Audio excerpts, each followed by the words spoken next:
Hey, this is Craig Silliphant for the Feedback Society, and we're talking all things Jazzfest this week. And with me, I have the lovely and talented Kirby Criddle, who's playing Saturday, June 30th at the Capitol, opening for Ben Rogers. Kirby, how's it going? Great. How are you? I'm doing great. So I've known you for a lot of years, and you've been playing for a lot of years, and so I'm sure lots of people are familiar with your music. But why don't you just tell us quickly, like, how you got into music?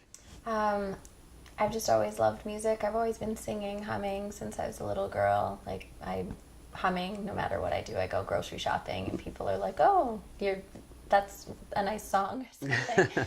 And I never really thought about it till I met my biological dad at 25, and his whole family is super, super musical. And so I think that's a lot of where it comes from.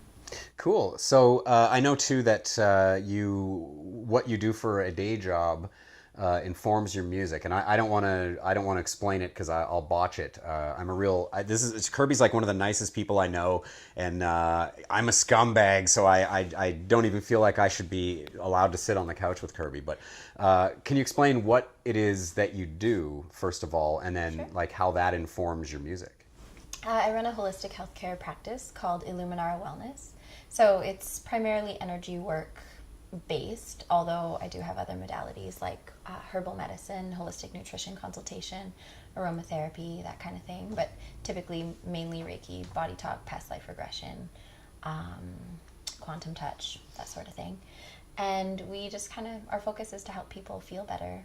Mainly it's a trauma release and anxiety, depression, emotional literacy focus. And so how does that inform the writing that you do and the music that you make? Well, it gives me things to write about, for one, like interesting stories. Obviously, I don't name. Right. But it also just sort of helps me to remember that art is a tool. Art really does help us feel better. When you feel like you've run out of all your options, you don't have any answers, you can immerse yourself in a creative endeavor and come out feeling fresh, feeling new. And also you have family. You've got which plays a big part too. And I know you have a couple of kids yourself and some step kids. How does that inform what you do, or does it even?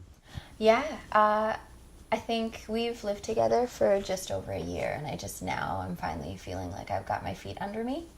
And so I'm starting to get back more into my regular practice again now that I feel like things have settled. So I'm doing a lot more writing, a lot more performing. And how do the kids are the kids into your music? Or I know you were telling me a story off mic about your son Micah, who also his dad is the Gaff, who is also playing at Jazzfest. Yeah, I think my kids, I've got two children. They're just used to me being a musician and, being a yoga teacher and all this stuff. I don't know if it's really that cool to them because it's just normal. Right. But when I first got together with my partner, I think his daughter especially, she's got a big personality. I think she'll be a performer of some kind. And so she just really thought it was the coolest, And so it's funny. I was really excited because this is the first year my name is on the big poster outside the beds. Yeah. And so I took my son down. We biked down to see it because, I'm on there, his dad's on there. I thought he would think it was cool. And he was like, oh, yeah, that's pretty cool. Hey, there's a good food truck. So that tells you where his priorities where his priorities are, how cool they think it is that we're musicians. Right. And I know you two have been doing collaborations over the last while. Primarily the one that comes to mind for me is with Factor Chandelier, who's really cool, really awesome musician. How's that stuff? I love working with Factor. It's it's a way to... when we first started working together, I was so nervous because while I love hip-hop, it's just totally outside of my comfort zone. Right. It's not the kind of music I make, but I think that it makes me a better artist and a better person. And Factor's just so incredible to work with. He's so respectful, kind, wonderful. And he always has really cool people in the studio as well. So, right. I've gotten to work with some really amazing artists. And for Jazzfest this year, what are we going to see if we come out to the show at the Capitol there?